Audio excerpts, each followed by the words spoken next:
All right, we'll call the K-12 Education Committee to order. Madam Clerk, please open up the board and let's take the roll.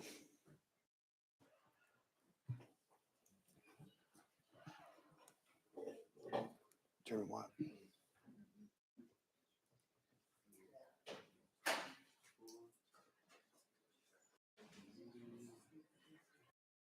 All right, Madam Clerk, please take the roll.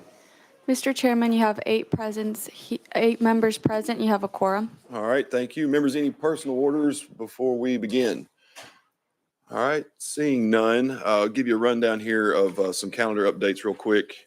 The first one we need to jump to is item number 4. Sorry here, roll to the hill. All right, item number 4, House Bill 1125 is rolled to the hill. Let's see here.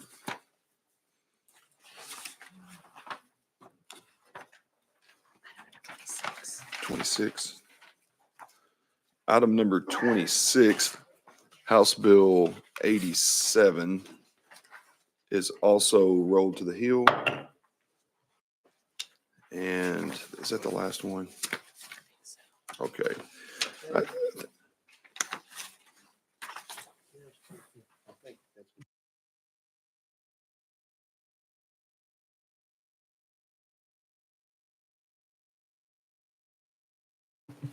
All right, for right now, that's all the updates. We have a member that needed to get to a funeral, so we are going to go to item number 3 on the calendar, members. If I can get there. Item number 3, House Bill 675 by Leader Cochran. We have a motion and a second. Leader Cochran, you are recognized on House Bill 675. And I do believe, members, I will have an amendment that goes on this. So I will hand the gavel down to Chairman White to get this amendment on. What's the amendment number?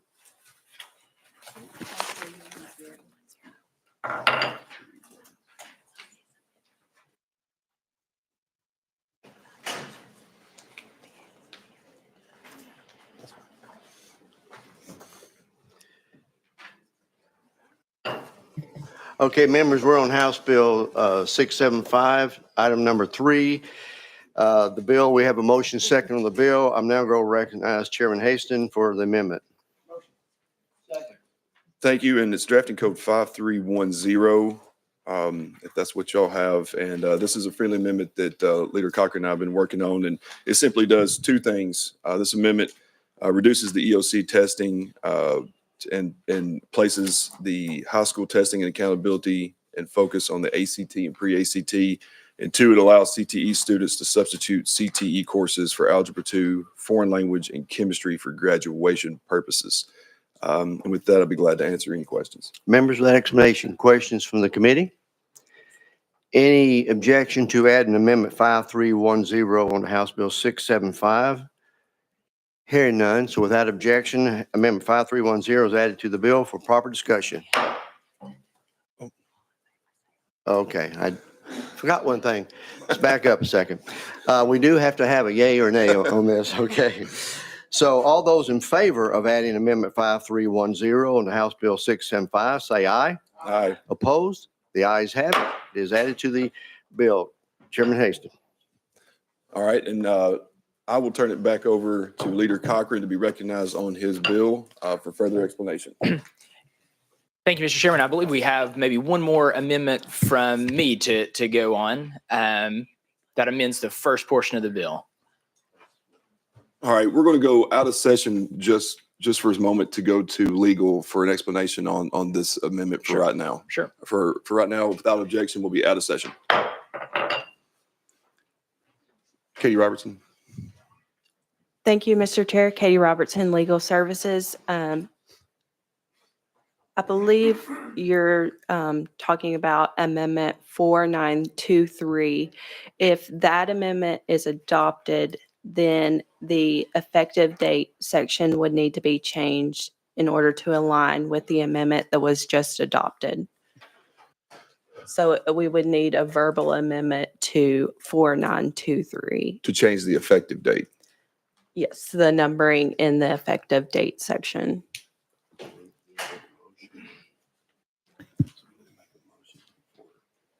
What would the date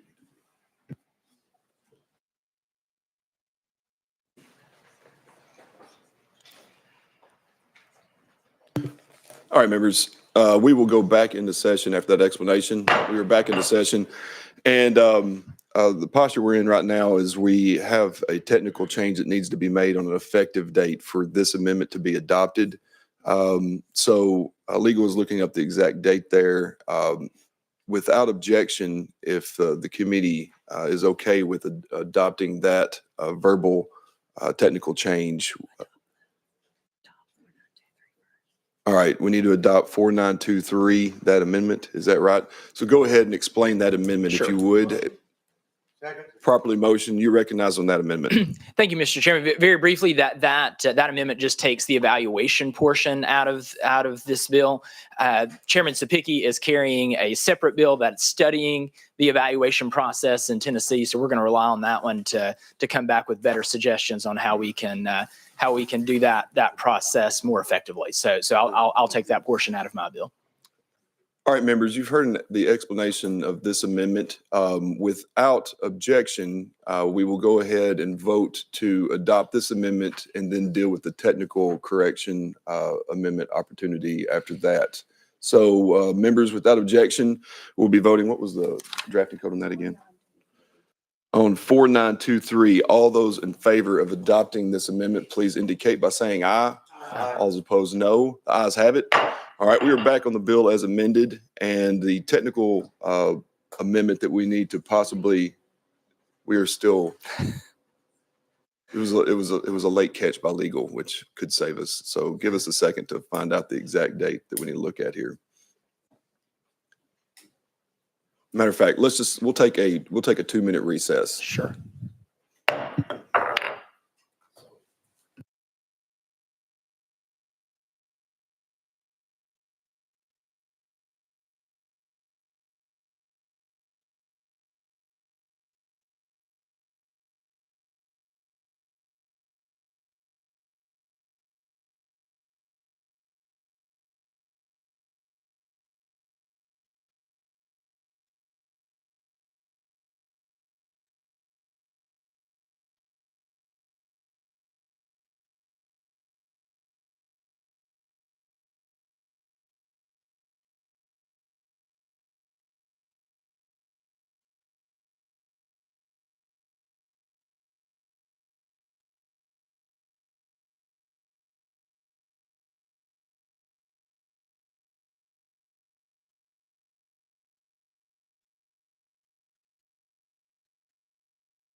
All right, members, we're going to go back into session.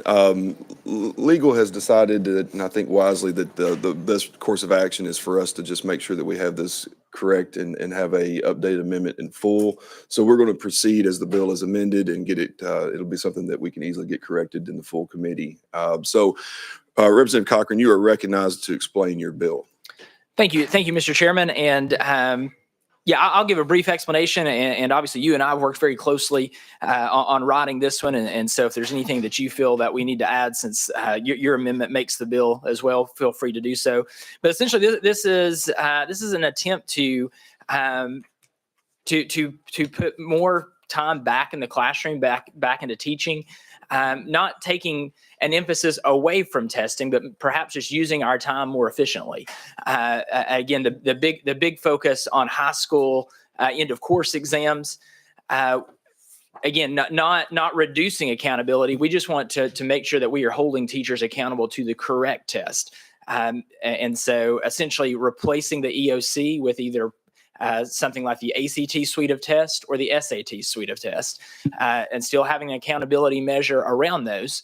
But again, colleges are typically looking at ACT or SAT scores. They're not looking at Tennessee EOC.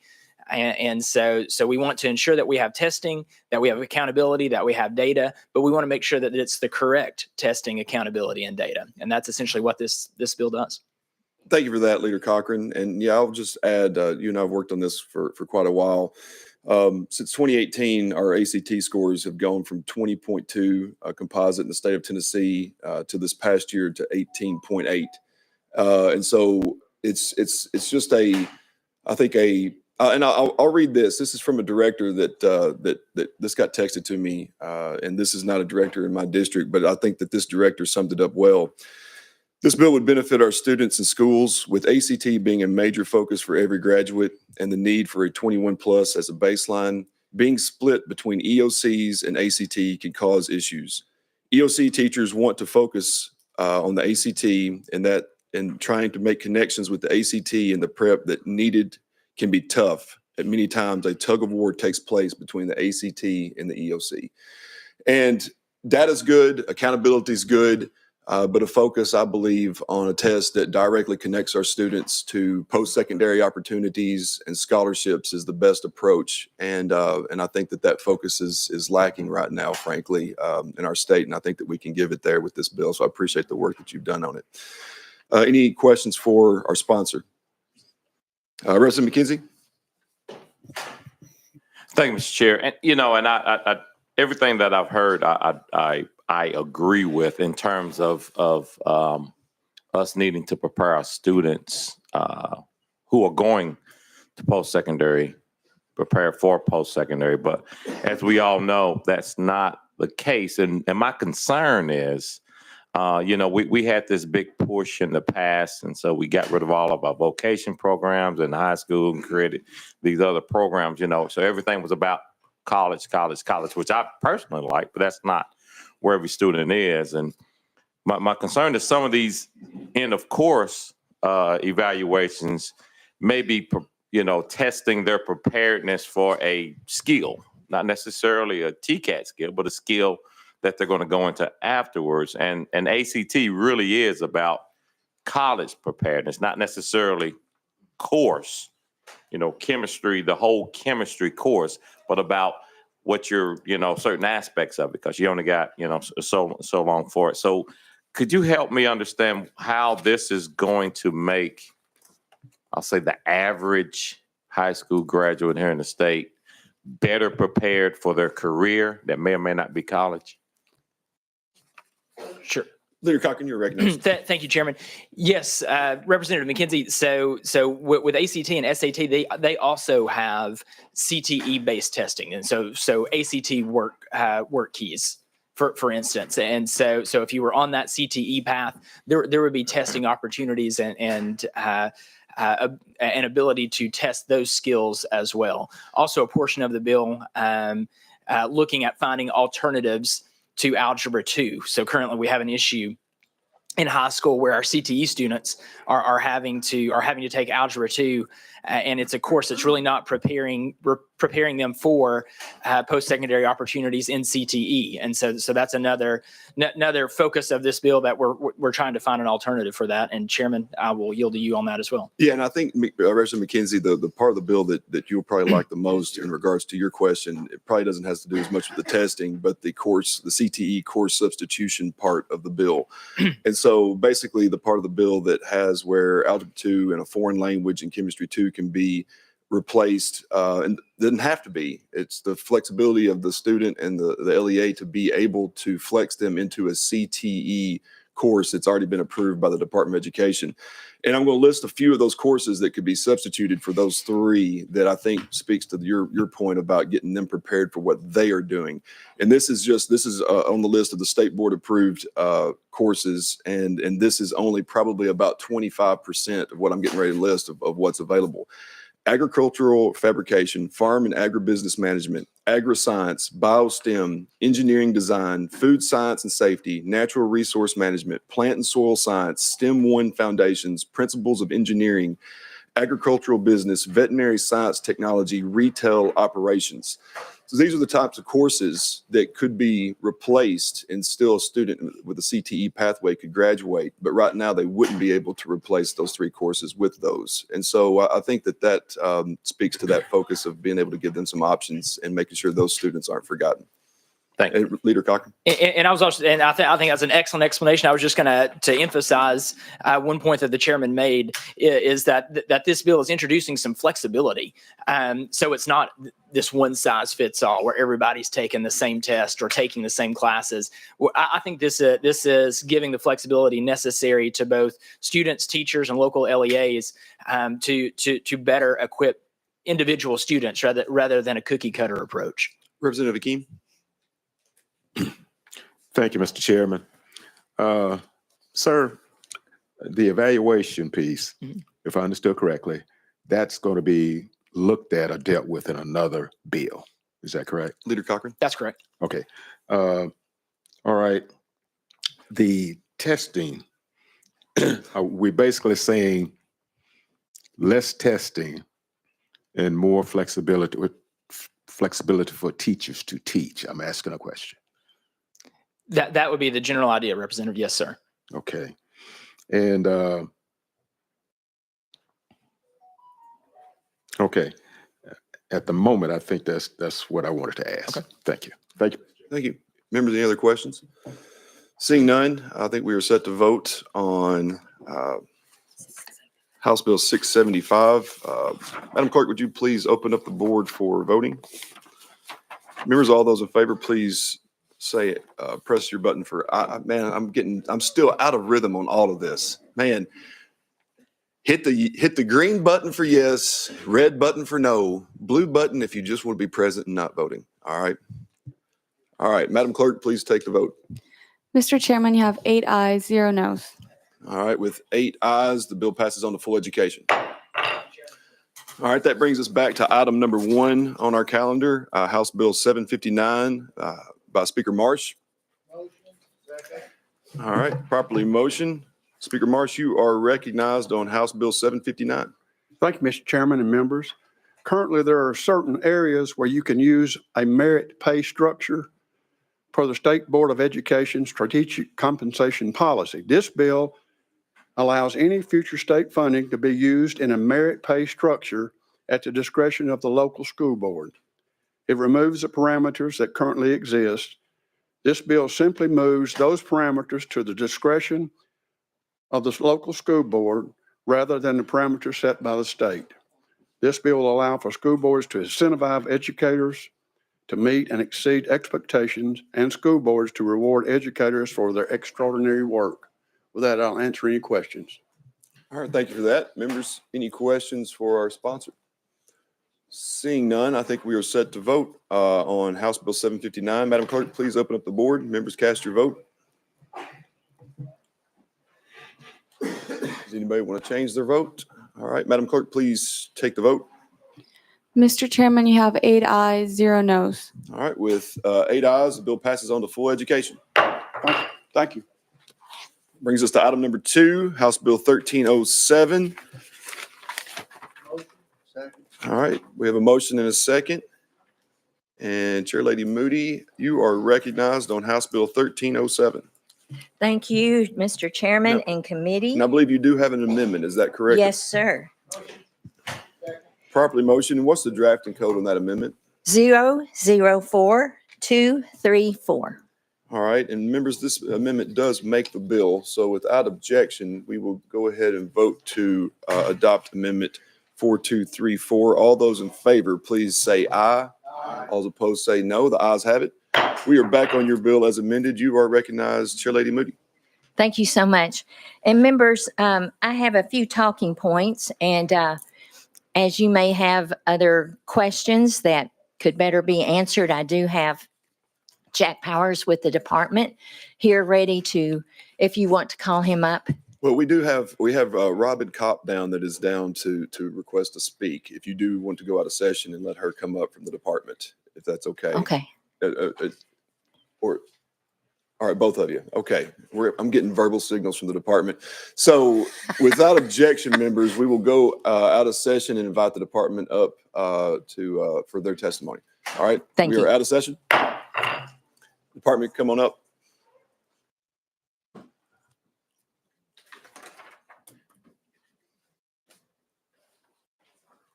You can go ahead and turn both the mics on.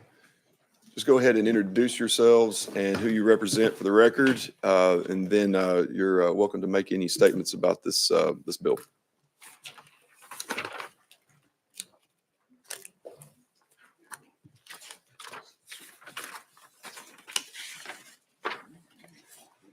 Thank you, Chairman. My name is Jack Powers. I'm the Assistant Commissioner of Policy and Legislative Affairs with the Department of Education. And I'll go ahead and turn it over to my colleague, Robin, to introduce herself as well. Good morning. I'm Robin Kopp. I'm the Assistant Commissioner for School Turnaround for the department. All right, thank you for being here. And go ahead if you have any opening statements about the bill that you would like to say, or if not, we can open it up to some questions from any members might have about the bill. Sure. So I'm happy to make some preliminary statements about the bill. This is a bill that addresses the turnaround options for our priority schools. And priority schools are the bottom 5% of schools in the state as measured by performance. And in doing so, in addressing the turnaround options for priority schools, this bill also would sunset the ASD, or the Achievement School District. And so I would like to just provide a little bit of context. The Achievement School District was legislatively established in 2010, and it was designed to serve priority schools, which again are the bottom 5% of schools in the state. Under the original ASD legislation, priority schools identified in placement to be placed in the ASD were transferred from a local school board's jurisdiction to the jurisdiction of the ASD. Once in the ASD, the mission was to turn around the schools academically and then return the schools to the district of origin once the school exited priority status. Although the ASD has achieved isolated instances of academic success, with 6 schools meeting the requirements to meet priority exit over the tenure of the ASD, overall, it has not lived up to academic expectations. Currently, only 3 schools remain in the ASD, and no new schools have been placed in the ASD since 2016. So we need a system. Tennessee needs a better system to support our priority schools that contains accountability, but also importantly, provides LEAs and priority schools more local flexibility in selecting interventions for those schools that are in most need of support.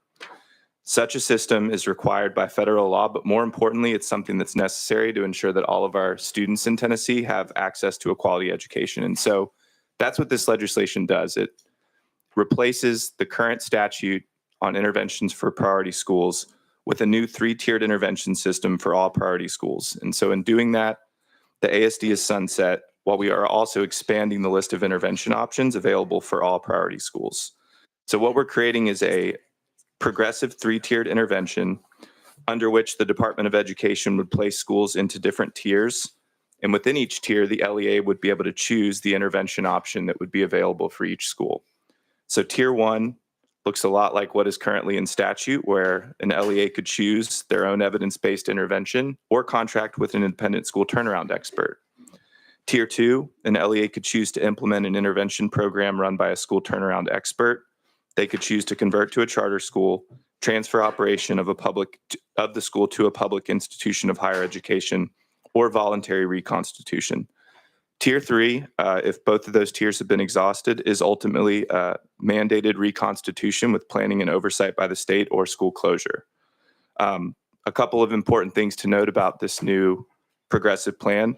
Schools that are identified as priority schools for the first time would go directly into Tier 1. Annually, the department will review performance of all of the schools in this tiered intervention system, at which point schools can stay in the same intervention that they're doing if we see success, or the conversation may be about choosing a different intervention or even moving to a different tier. And And with that, I'm happy to take any questions that committee members may have. All right, members, do you have any questions? Representative McKenzie, had you down on the list. Yes, thank you, Mr. Chair. Several questions, hopefully, but it won't take too long. So you said that the ASD has been around since 2010 with, I'm sure, lofty goals of turning these systems around. And they're similar, like a 5%, the bottom 5%. So would you consider that a failure in 2025?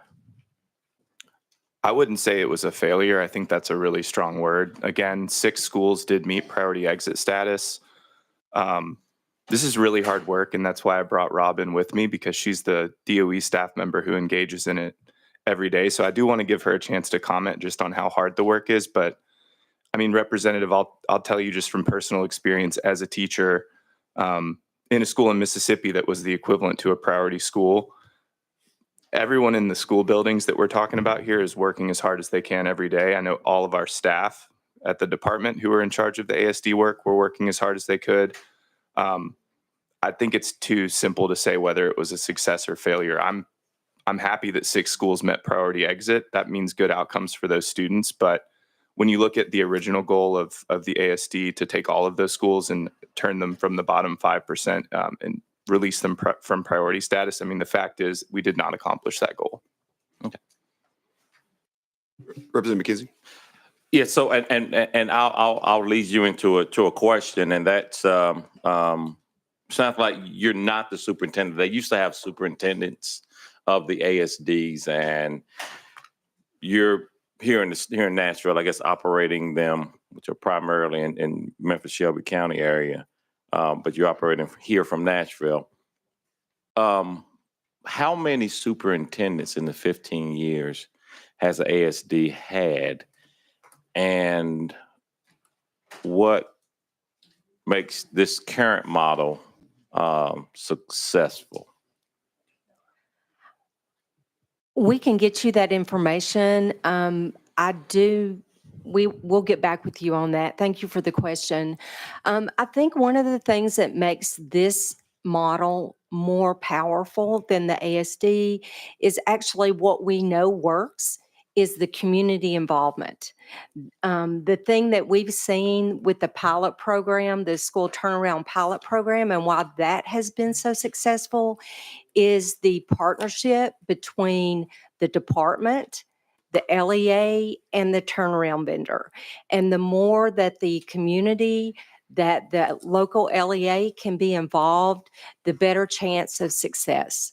So I think that this model actually turns over the choices of what intervention is going to work best for each LEA, and gives that LEA a chance to weigh in, as well as the community members to weigh in, to really choose which one of these would meet the needs of that individual school.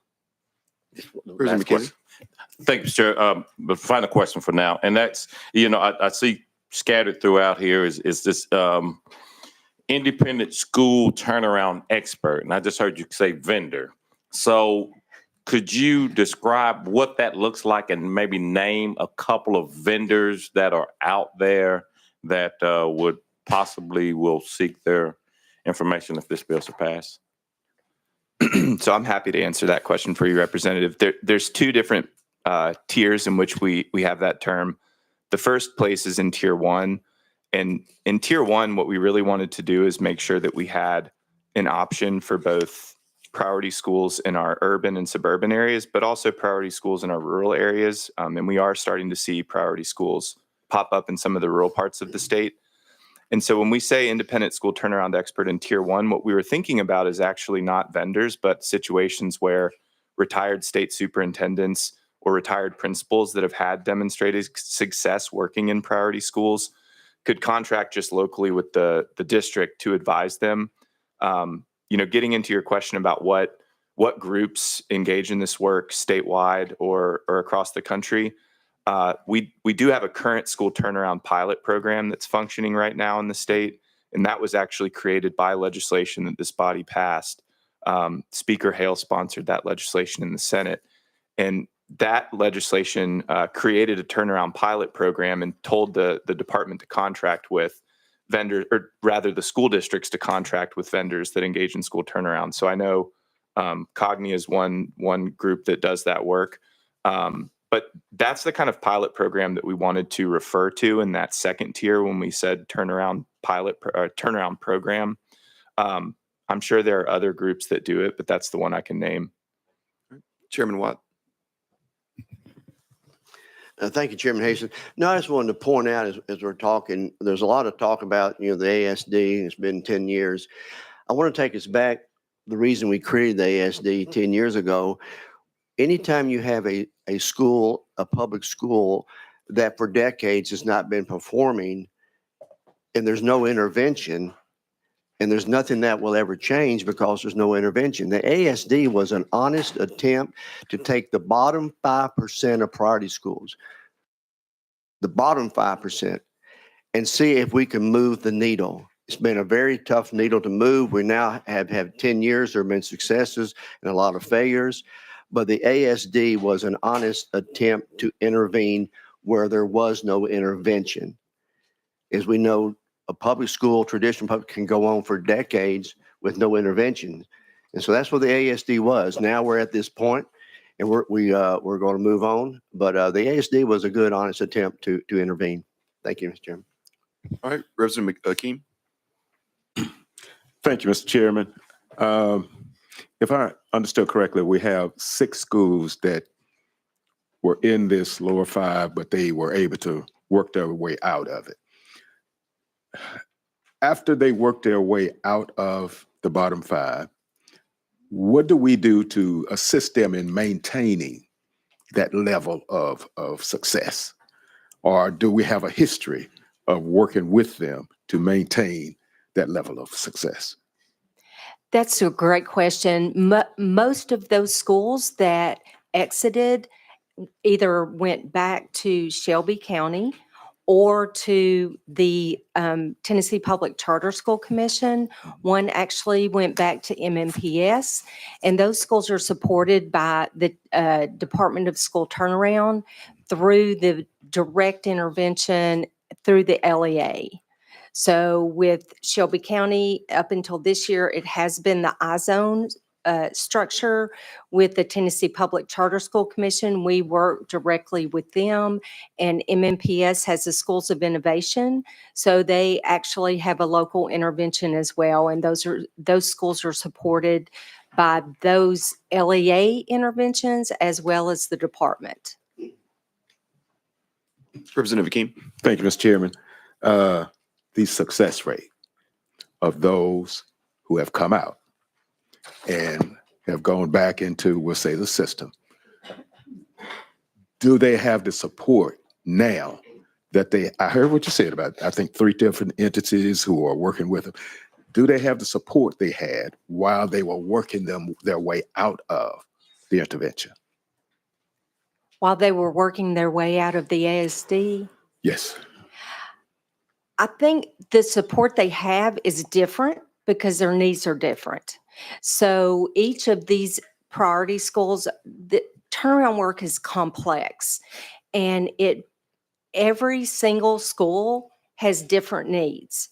Whether it's even if it's in the same feeder pattern, those schools have different needs. So those needs are directly supported by the LEA that is, that the school is operating under. So, for example, the Schools of Innovation in Metro Nashville schools, they have a director, and then they have probably more supports through the LEA than they did in the ASD, because they have individual coaches that come in and work with those schools. Financially, the federal money that goes to priority schools can only go to priority schools. So once a school exits priority status, they no longer receive that federal money. So it is up to the local LEA to meet the financial needs that may be over and above what other schools have. All right, Resident McKee, follow up. I guess what I'm asking is, and I apologize if I'm not expressing that appropriately, but I believe I would be accurate to say all schools that work their way out of the condition they're in don't maintain that after they're out of that process. And what has been the success rate for those schools who have worked their way out and to maintain a level, going forward? Representative Hakeem, I believe what you're asking, and correct me if I'm wrong, if we could, what we can do for you is we can look at the 6 schools that have met priority exit and kind of give you their current success rate data. We can show you some of their TCAP data. I don't have that on hand. But, to Robin's point, this was an effort targeted solely on the bottom 5%. So these 6 schools that exited out are going to be doing different things. Some of them are going to be district supported. The other thing that I'll just call out that's different now from when we started the ASD and is different now from when some of these schools met priority exit is we have a different funding formula that I think is a lot better when it comes to supporting students in these sorts of schools. There's a weight for concentrated poverty in TISA. And while concentrated poverty is not synonymous with being a priority school, just the conditions in the state and where we're at in terms of how we fund schools, how transparent it is, I think is a benefit for these schools once they do exit, because it allows the public and districts to be clear about what's actually generating the funding that they're receiving. And even to Robin's point, if they're not receiving federal funds, we have a funding formula that at least is transparent enough just to see what is generating funds for a district. And that can be a really powerful advocacy tool. But if you're amenable, I'd love to get you more targeted data on those 6 schools. I greatly appreciate that. And I have, if I may, Mr. Chairman, one other question. Go ahead, Resident McKee. I believe, is it priority 3? Tier 3. If there comes to a closure or something like that, the students, how do they get from school A to school B? And, is it on their onus to get there? Or how do we do that? Sure. And just to directly answer the question, I mean, no, this isn't going to be a situation where families are kind of just left on their own devices to figure out the education option that's best for them. There's a number of things that come to mind. I think when we hear the term school closure, I think it rarely plays out or the way that we think in our heads with windows being boarded up. It's not like we're closing a business. I mean, these are school buildings that are functional, and the reality is, even if a school district chooses to close a school on their own accord, sometimes the kids and the teachers in the building largely kind of stay the same. There might be a shift in leadership. The school could be reformed and have a different school number and things like that. Sometimes what it means is there are 2 schools in a district and they could both be under enrolled, and there's a consolidation of students. But in both of those cases, you don't have students that are leaving the district or being required to do something more than just go to a school that they would be zoned to go to. I know some of our districts also offer open enrollment. Many of the districts that we're actually talking about that do happen to have priority schools do also have open enrollment policies. They have charter schools that are an option. So I want to be very clear that in none of these circumstances are we creating a scenario that would disadvantage families or students. Okay. Thank you very much for that. Thank you, Mr. Chairman. All right, members, I have no other questions on the list. So thank you for being here, and we will go back into session without objection. We're back into session, and I'll go back to Chair Lady Moody for any other follow-ups or comments that she would like to make. Thank you, Mr. Chairman and committee. I'm not on education this term, but there's one thing I know for sure is our education committees, my hat's off to you all, because I know the seriousness with which you take these considerations that we bring before you. And I think with what's been presented, it's a good solution instead of leaving things the same, but to continue to work to help these children get into another situation that will continue their education and help them along their way. So thank you for listening and your questions. All right, members, any further questions? Representative McKenzie. Thank you, Mr. Chair, and to the sponsor, thank you for bringing this bill. You know, I don't like mincing words, but it was time for a bill like this, and it's been 15 years, and it's been, I don't want to call it a failure, but it has not been a success, and I appreciate you being strong enough to say, hey, it's time. Let's cut bait. There's other things we can do. And hopefully, and I'm looking at these tiers, all of the tiers stays local. Cause I think that's one of the things, one of the problems with the ASD, that it was a state run, and, you know, having the state run individual systems like this is very problematic, and that's why we had a lot of turnover. So again, thank you for bringing this before us. It's probably overdue, but thank you for bringing it this year. Thank you. All right, thank you. Members, no other questions. We are set to vote on House Bill 1307. Madam Clerk, please open up the board for voting. Members, please cast your votes. Would anybody like to change their votes? All right, Madam Clerk, please take the vote.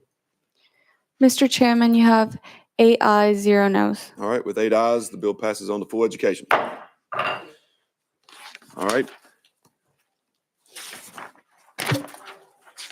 All right, item number 4, we've already taken care of. Item number 5, House Bill 6 is rolled to the Hill. Item number 6, House Bill 9 is rolled to the Hill.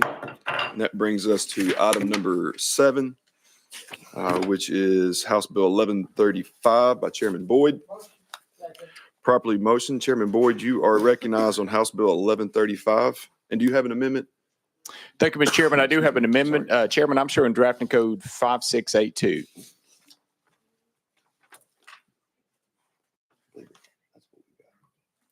That's what we've got in right here. All right, that's what we've got as well. Do I have a second? All right, properly motion. Members, without objection, we will be voting to adopt Amendment 5682. All those in favor, please say aye. All those opposed say no. The ayes have it. We are back when your bill is amended. Thank you, Mr. Chairman. So members, over the last 15, 20 years, we have seen a major increase in standardized testing in our public schools. And a lot of those testing, we've been able to glean really good, valuable, actionable information from it. But I do believe, and a lot of the feedback that I get from my LEAs, both the teachers and the administrators, is that it's gotten a little bit carried away. And so a lot of the instructional time is spent preparing the students for the test. A lot of classroom time is used for testing. And so what this bill seeks to do is to peel back our standardized testing in the state of Tennessee to match the federal standard, which is Every Student Succeeds Act, and nothing beyond that. The most recent amendment that I put on there, though, does make an exception for the ACT and the Career Readiness Assessment. We do think that is important, so we want to continue that as well, Mr. Chairman. Mr. Chairman, I couldn't help but notice that earlier there was a bill very similar to this that was ran through, and I have discovered that there are some other bills as well. So although I am asking passage of this bill, it does look like I need to get together with some of the other sponsors and make sure that we're not contradicting each other and that we're working in tandem and on one vehicle, Mr. Chairman. Yeah, I believe that you're and Leader Cochran and my passions are aligning on some of these approaches. And I do think that at some point, and we're going to have hopefully one vehicle going forward that we can all get behind and be in support of. But I appreciate you bringing this bill. Any other questions for our sponsor? Representative Slater, you were recognized. Question on the bill. Oh, are you fine? Okay. Thank you. Question has been called. Without objection, members were set to vote on House Bill 1135. Madam Clerk, please open up the board for voting. Members, please cast your vote. Would anybody like to change their vote? Madam Clerk, please take the vote. Mr. Chairman, you have 8 ayes, 0 noes. All right, with 8 ayes, the bill passes on to full education. All right, that brings us to item number 8, House Bill 67 by Representative Sparks. All right. Have a motion? Properly motion. Representative Sparks, you are recognized on House Bill 67. Yep. And Thank- do you have an amendment? I don't believe there's an amendment. No, sir.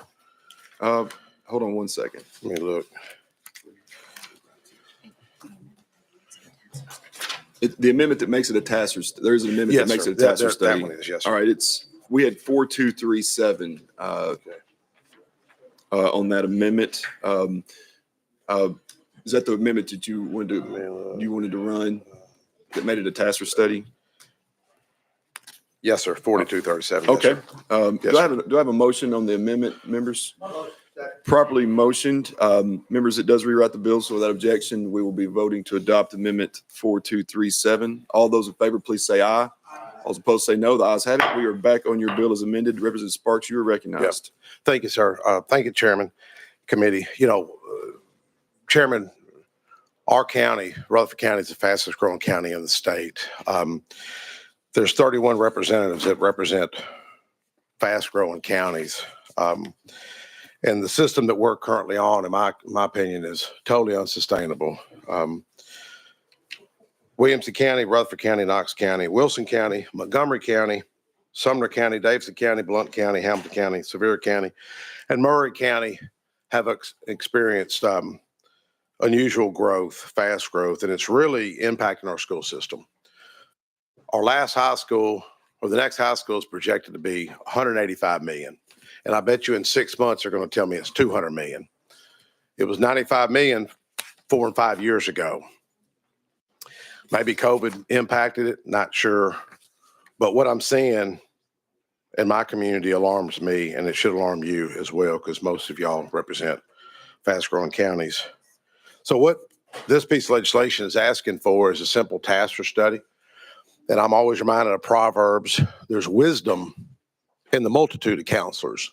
Sometimes we go through bills very fast up here. Sometimes there's not much wisdom. And I think bringing folks together with TASER, one thing I've always respected about them is you're bringing wise counsel to the table. And with that, this TASER study would just look at creative ways, alternative ways to educate our kids, because we cannot continue to build $180 to $200 million high schools. So the TASER study would maybe entertain the options of maybe it's a flex schedule, Chairman White, maybe it's year-round schools, maybe it's hybrid learning models, maybe it's micro schools, maybe the design of the schools. What else can be done? And I know some of these things have been talked about, but I just think we need to bring folks to the table and really hone in. Someone mentioned yesterday that the school choice bill could offer some relief. Not sure if it will. I don't think we can wait on that. So I'm asking you for this piece of legislation to move forward, have TASER look at this. All right, thank you for that explanation. Any questions on the bill? Seeing none, we are set to vote. Madam Clerk, please open up the board for voting. Members, please cast your vote. Does anybody like to change their vote? All right, Madam Clerk, please take the vote. Mr. Chairman, you have 7 ayes, 1 no. All right, with 7 ayes, the bill passes on to full education. All right, members, I'll give you a quick update here. We have, we're going to go to item number 9 next, and then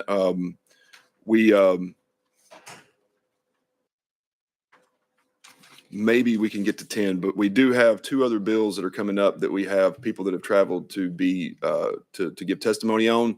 I want to make sure that we give ourselves time to get to those 2. I'm not saying that we won't have time to get some bills in after that, but I want to make sure that we have time to make sure to get those people taken care of that have traveled for testimony.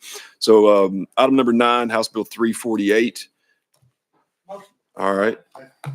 Chairman Hurt, you were recognized on House Bill 348. Thank you, Mr. Chairman. I do have an amendment. All right. And what's the drafting code on that? I am showing 005087. All right. That's what we have. Do I have a motion? Properly motion, members, it does rewrite the bill, so without objection, we will go ahead and vote to adopt Amendment 5087. All those in favor, please say aye. All those opposed say no. The ayes have it. We are back on your bill as amended. Chairman Hurt, you are recognized. Thank you, Mr. Chairman. House Bill 348 deals with maintenance of effort. Local governments have 5 maintenance of effort obligations they must uphold each year: education, county mayor, highways, election commission, and the sheriff's office. This bill simply says that if a funding body fails to fund their budgeted maintenance of effort level for their LEA, then before they can increase the level of any of their other maintenance of effort obligations, they must first fully fund the education maintenance of effort. It's a simple fix that strengthens existing maintenance of effort protections and makes sure schools, which are the biggest budget item in most Tennessee counties, aren't left behind due to unrealistic projections from other sources. Basically, Mr. Chair and committee, it gives teeth to our maintenance of effort. And with that, I'll take any questions. All right, thank you for that explanation. Members, any questions for a sponsor? Representative Hakeem. Thank you, Mr. Chairman. Chairman Hurt, what kind of pushback have you received on this? Representative Hurt, you're recognized. Thank you, Mr. Chair. We received no real pushback. We checked with the counties and everybody was good with it. We did work with the department because they had a few concerns, not really more of working with us. And we worded the amendment to where they're comfortable to where it wouldn't cause any undue problems for LEA. So everybody's comfortable now. Okay, thank you, Mr. Chairman. All right, any other questions? Seeing none, I think we are set to vote. Madam Clerk, please open up the board. Members, please cast your vote.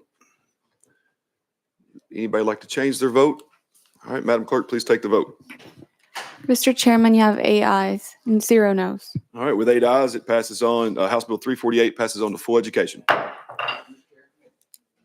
right, that brings us to item number 10, House Bill 1085 by Representative Martin. We have a motion and a second, and I don't see any amendments, so you are recognized on House Bill 1085.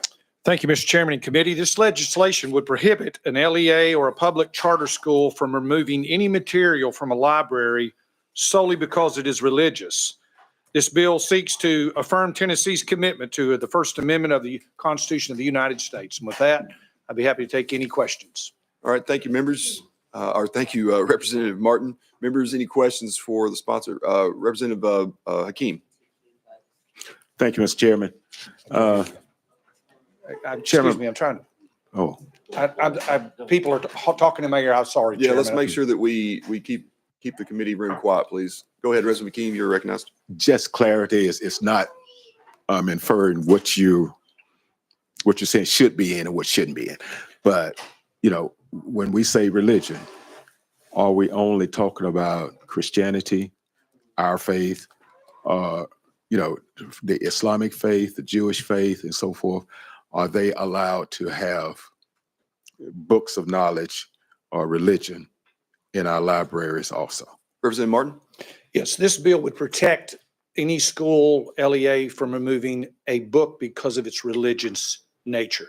So whatever that religion is, we are very much a pluralistic society that embraces all faiths. Representative Hakeem, follow. All right. I didn't know if this would be relevant or not, but I'm probably going to get myself in trouble. But what is perceived as satanic worship, would something, I'm just asking a question, would something like that be allowed under that umbrella of religion? Representative Martin? The bill states that a book cannot be removed because of its religious nature. Okay.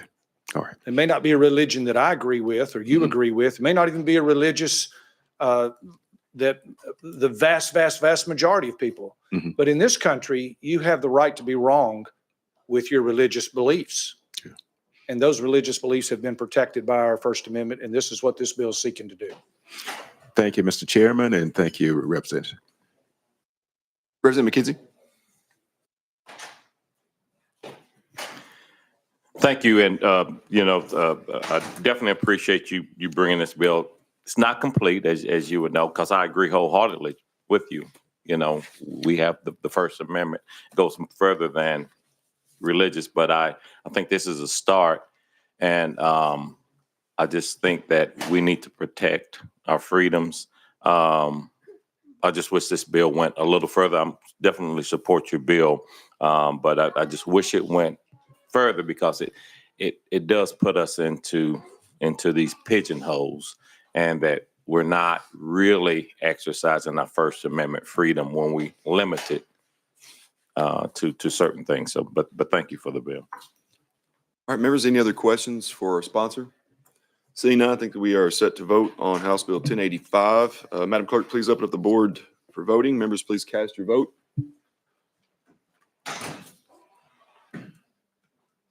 Would anyone like to change their vote? All right, Madam Clerk, please take the vote. Mr. Chairman, you have 8 ayes, 0 noes. All right, with 8 ayes, the bill passes on to full education.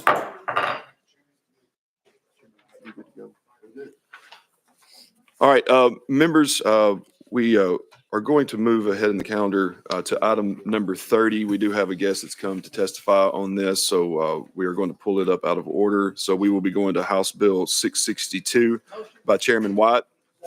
Properly motioned. Chairman White, you are recognized on House Bill 662, and I do believe you have an amendment. The amendment is properly motioned, and if you would just make sure that you're working off the same drafting code that we have. We have 4897. Is that what you have? That is correct. All right, members, it does make the bill. So without objection, we will be voting to adopt Amendment 4897. All those in favor, please say aye. All opposed, say no. The ayes have it. We are back on your bill as amended. Chairman White, you are recognized. Thank you, Chairman Haston and committee. The bill I'm bringing before you today is not one that I do so lightly. It's one I have been working on for 2 years. And so that's the reason I want to stand down here and face you and not sit up there on the committee and describe what I'm trying to do. First of all, let me give you the reason I am bringing the bill before the committee. And this has been an ongoing process and will continue to be an ongoing process as I listen to input. But I've been a resident of Memphis since 1966. We get a lot of bad rap a lot of time, but we are a wonderful, beautiful community of great people. We have a soul that most cities do not have. And I have grown to know this city because of its historical uniqueness in so many ways. And right now, you know, we face youth violence and youth crime over the last couple of years, which we're working on. But we have such tremendous economic opportunity in our community. As you know, Blue Oil City moved to West Tennessee. FedEx has been there for 50 years.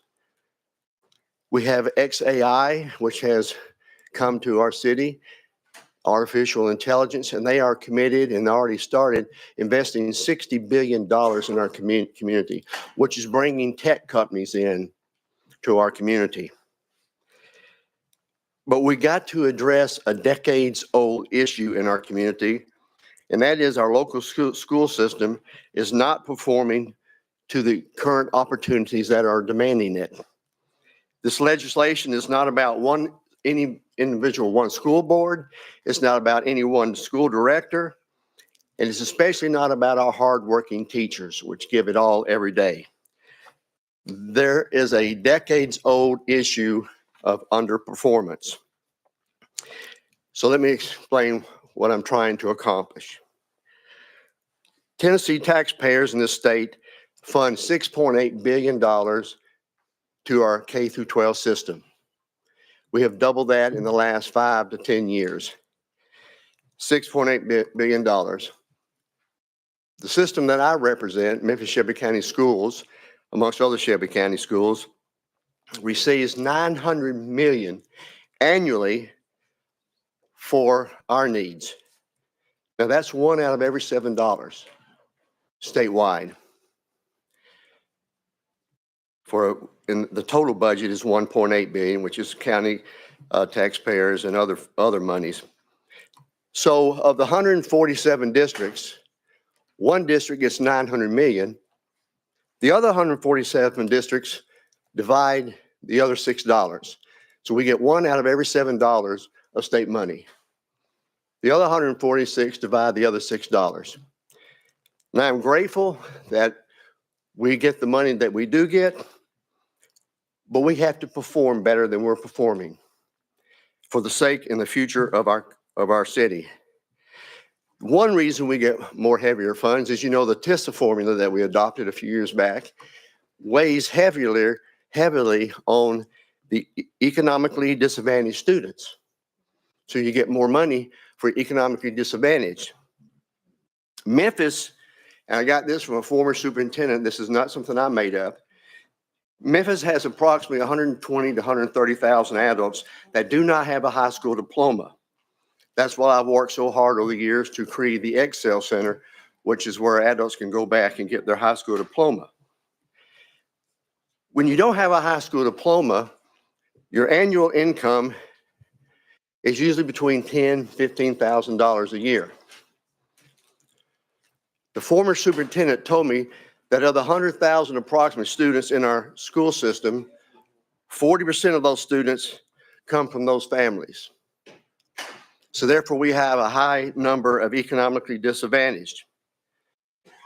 My question has got to be, why have we lost so many of our adults in our community over the years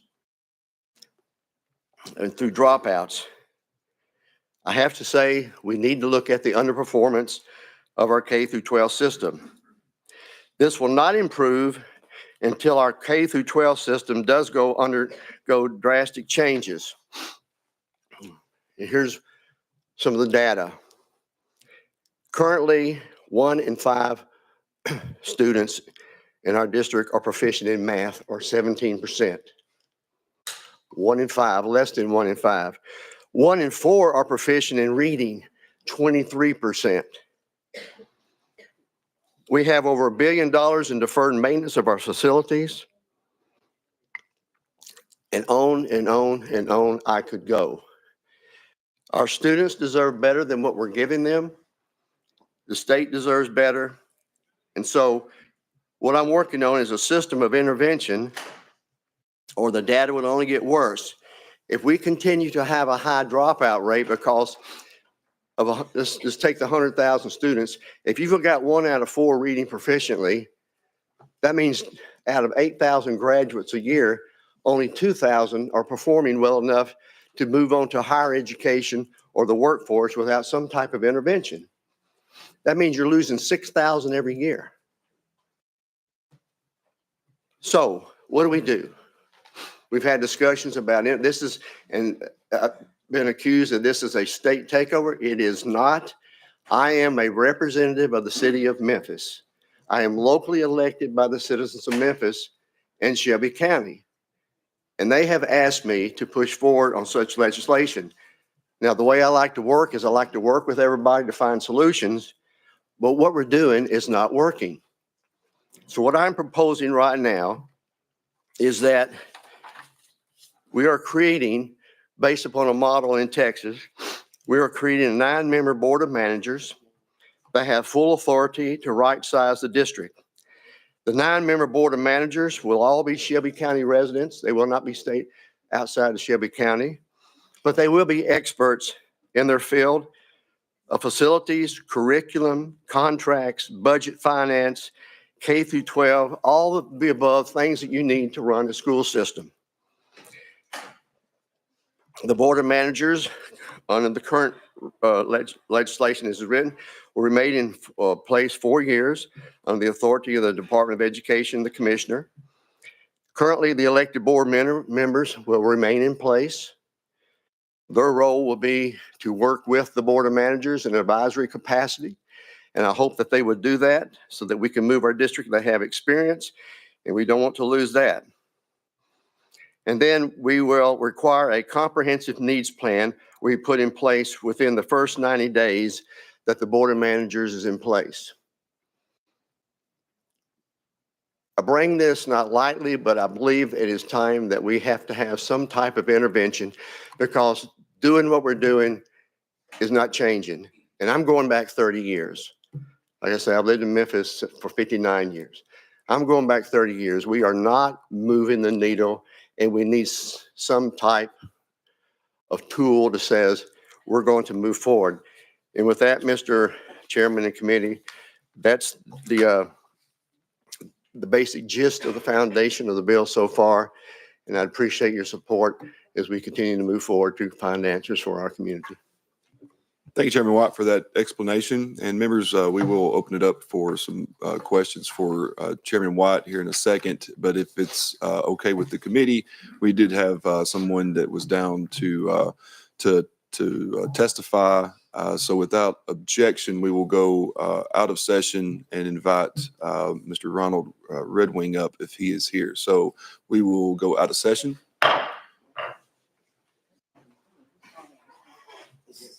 And if you would, you can just have you can stand there. Just have a seat at the table. Actually, it'd probably be a little bit more comfortable for if we get into some questioning.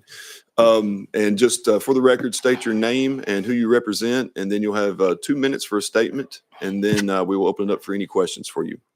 Thank you, Mr. Chairman. Thank you very much. My name is Ron Red Wing. I'm here representing SOS, Save Our Students, Save Our Schools. I'm a resident of Memphis. Coincidentally, I've been a resident since 1966 as well. Now, maybe a little better looking than Representative White, but that's the year I was born. Out of order. You got a better haircut. Yeah, I'll say that. Absolutely. You may proceed. Absolutely. Add me 10 more seconds to the record. I'm here simply because as a resident of the city of Memphis, we're extremely concerned about this bill. While I and certainly we as citizens of Memphis while we respect our Representative Mark White, this bill comes to us, first of all, without the community dialogue, or at least the total community dialogue. I have had a conversation with Representative White, but not enough dialogue to talk about where we are and how this bill will impact the students of Memphis. While we do agree, and there's no question that the district needs a makeover, but we do not need a takeover. We are extremely concerned when we hear the conversations around the Houston model. Now, I don't know about you all, but I've taken a little time to read that, and it's very concerning. This bill actually goes a lot further than the Houston model. In addition to that, just simple things, the reporting around this, and when we talk about Houston in glowing terms, if you've not read it, if you've not spoken to citizens in Houston, I recommend you do. For example, the gentleman who's in charge of the Houston model, it was reported a few weeks ago, spent over $870 million without any board oversight or approval. And his response to that was, oops, it was an oversight. Now, if that's not enough to get your attention, I don't know what is, if we're going to model this after the Houston model. What we've said to this body and to our representatives is give us an opportunity to do what we know needs to be done. And I'd admit we've not been engaged at the level that we need to be, but there's a strong commitment.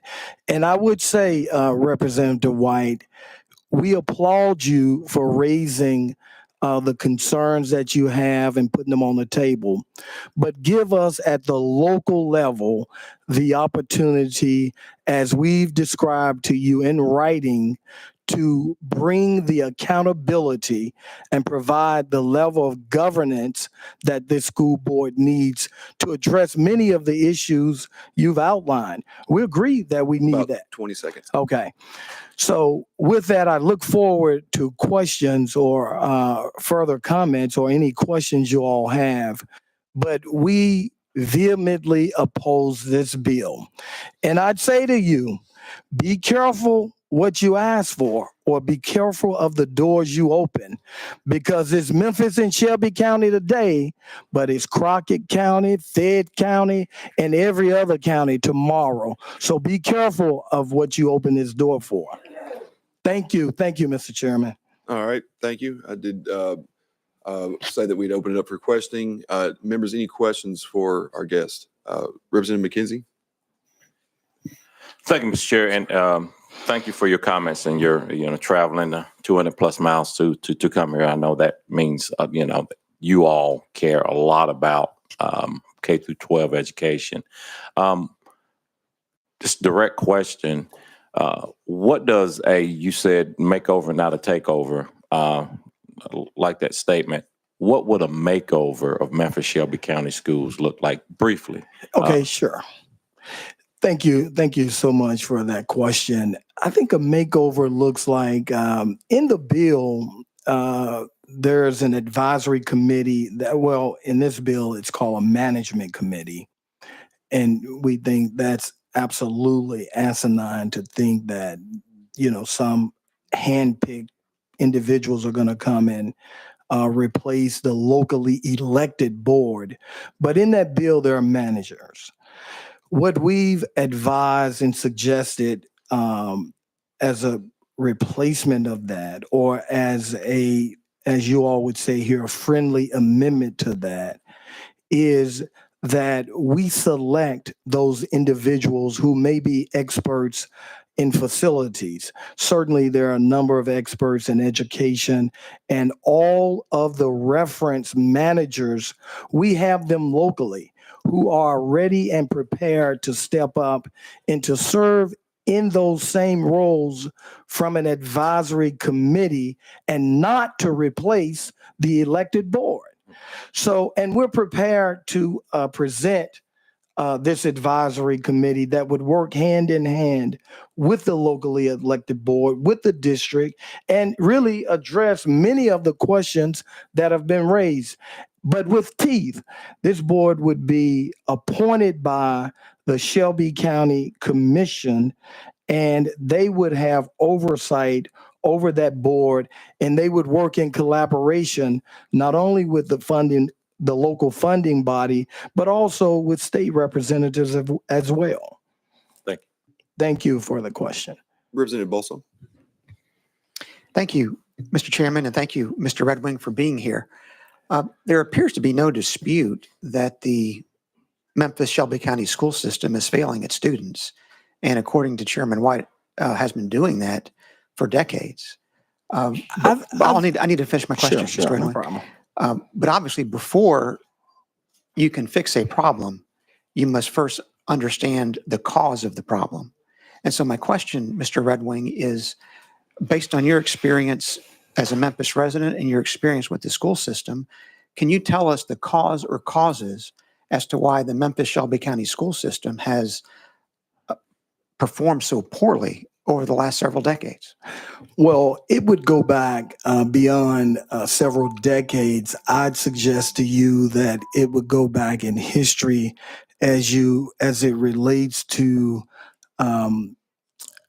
when I think about the challenges African Americans have had throughout the years with certainly low funding, lack of funding for the school systems, and even lack of education or access to schools. I think when we talk more recently, when we talk about having $1 billion of deferred maintenance, I think those are things we need to look at. When we look at, and there's no doubt, there are things that could have been done better and should have been done better. Yesterday, we had a gathering of over 100 ministers plus, some who made it, some who didn't, that recommitted themselves to engaging with the school district.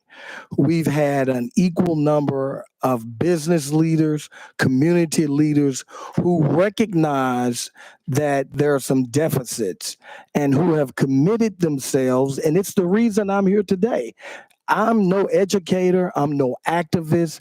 I'm a small business owner, and I really don't have time to be here, nor do I want to be here. I spent 20 years working here, and I have no interest of coming back to spend this kind of time.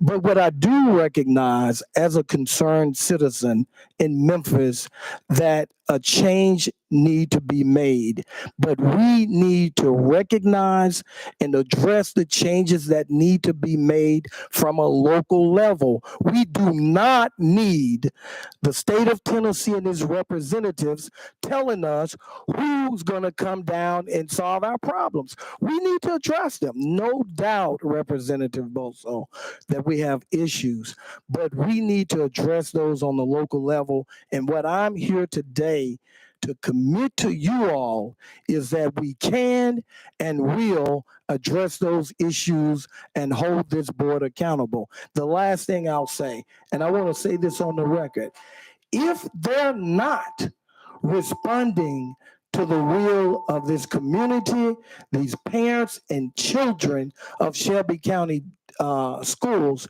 we will get rid of them. Give us that opportunity to show that we mean business. And that's why I'm here today. All right. Any other questions? Representative Keene? Thank you, Mr. Chairman, and thank you for being here, sir.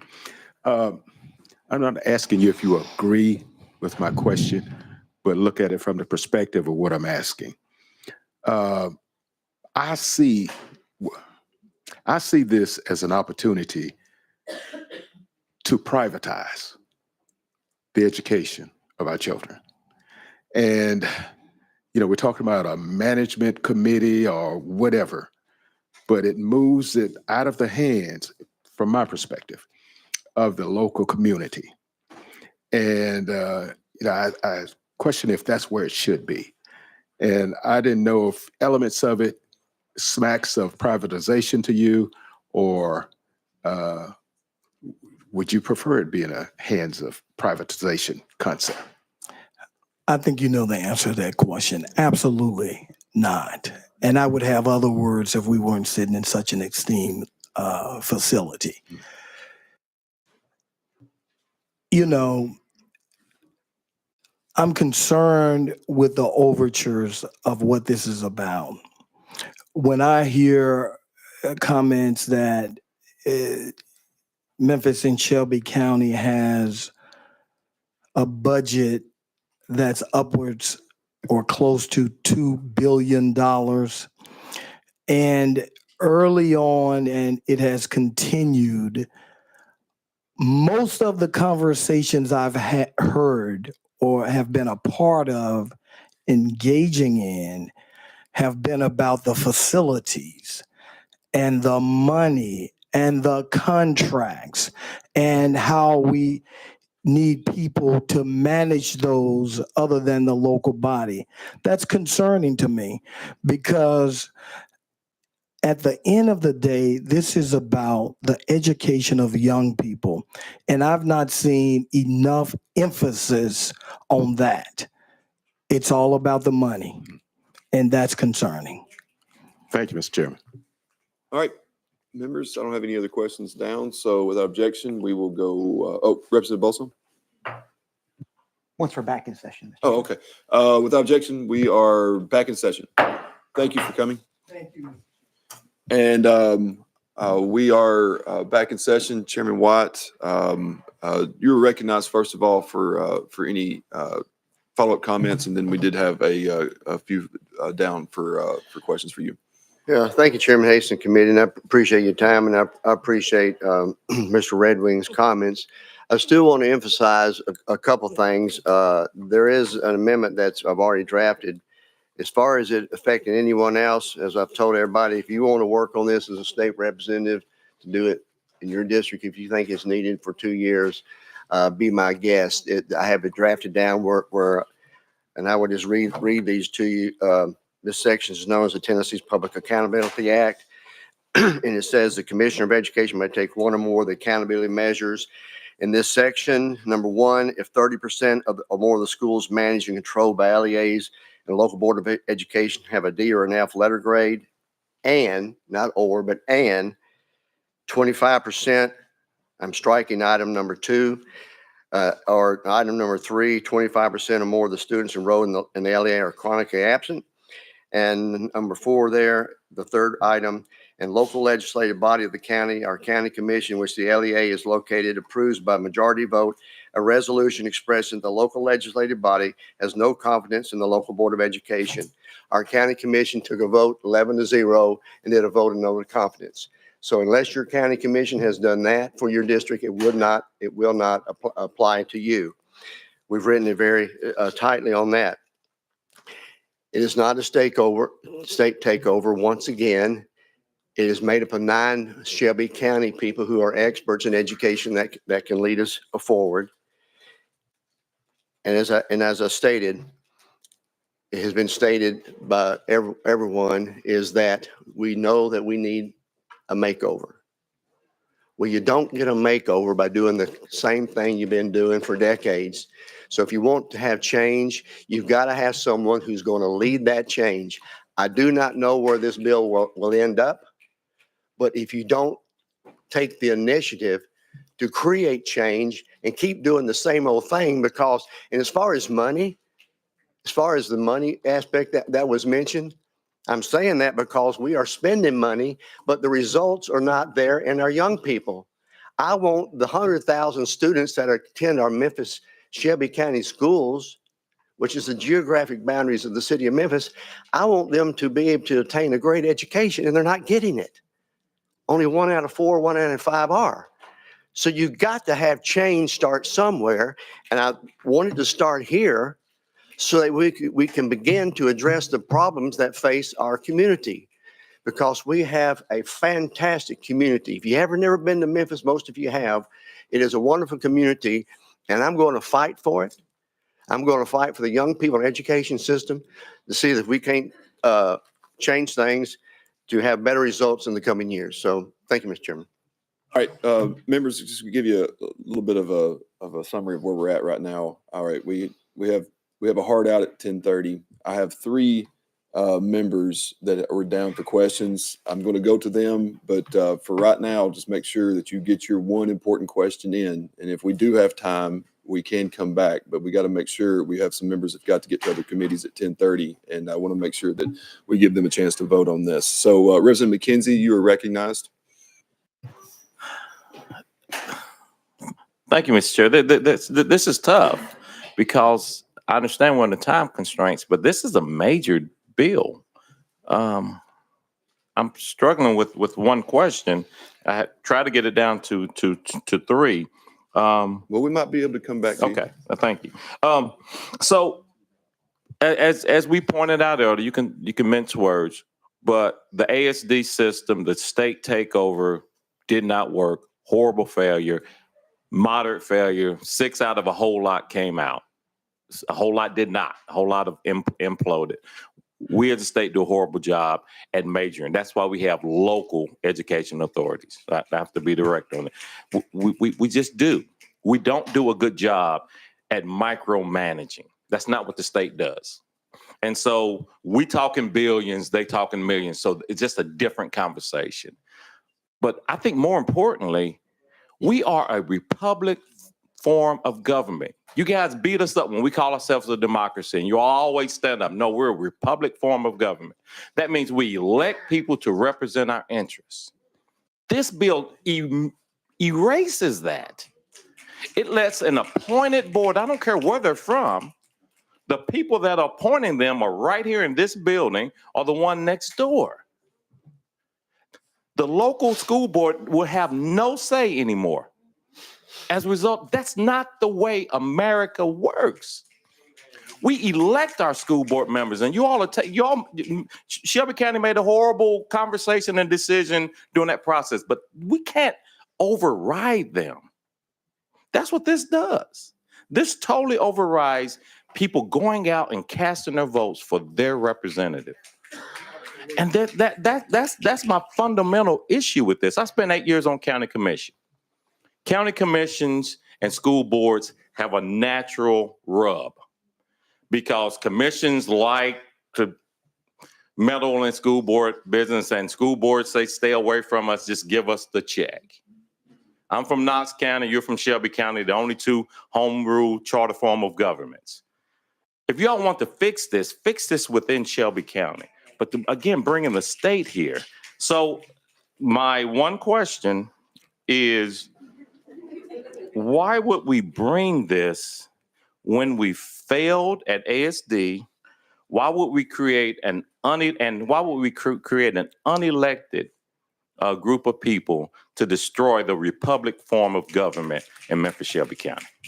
Chairman Watt, you're recognized.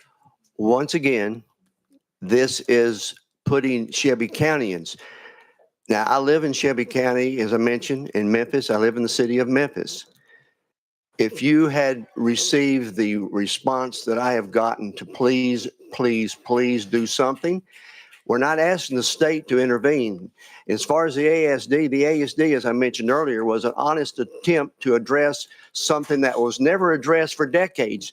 When you have a school in the bottom 5% and there's no intervention ever, and the parents are calling you and say, my child is failing, that's what the ASD was for. And it did push the Memphis Shelby County School Board to create the I-zones so they would keep them going into the ASD. So this is not state intervention. This is trying to set a process to where Shelby Countyans can deal with their own issue. But we've got to have some type of system in place to address this. You just can't say, well, I'm going to walk away and hope that it's going to get better next year, because it never has. Representative Akeem. Thank you, Mr. Chairman. Chairman White, it was mentioned earlier about the Houston model. And if that's the best we come up with, I really question if we have a model that can work. I mean, if I heard something about $800 million going astray, and I guess what I'm trying to get at is that what do we call it? Where we have school systems where we can look at that where this has been successful. What gives us a reason to see that it's possible that this can work here? And I guess a side B to that is, does this have statewide implications? I heard what you said earlier about, what districts can do themselves, but does this give statewide application? Chairman Watt. I have drafted it so it does not. If it does include it's going to take you, if you want to do it down in your neck of the woods, it would take you to lead the effort. But as I just mentioned, those three things. One is a vote of no confidence by your local county commission, as well as your schools being some percentage being in the D and F category. So I'm going to say no. If there's one or two out there that it did grab, then that would be up to that local representative to address that. And I hope they would if the schools are in such a situation. As far as the Houston model, I brought that up. That process has been in play, I think, since around 2014. They've been working for 6 years. There has been an intervention, and they have made everything I've read, they have made progress. But that's where it ends. We just got the 9-member management board. You've got to have some type of authority in place to say, here's the direction we're going to march. If not, we keep doing the same old things. All right, Representative Boso, one more question, and then we are going to be set to vote. Move previous question. All right, question has been called.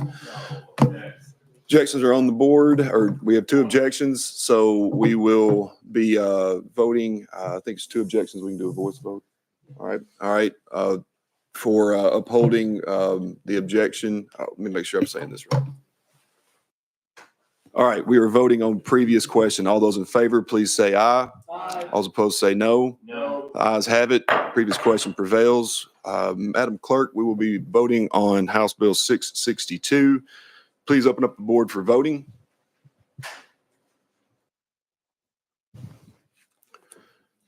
Does any member wish to change their vote? Madam Clerk, please take the vote. Mr. Chairman, you have 6 ayes, 2 noes. All right, with 6 ayes, it passes on to full education. And members, without objection, we stand adjourned. We will roll the remaining bills on the calendar to next week's calendar. We stand adjourned.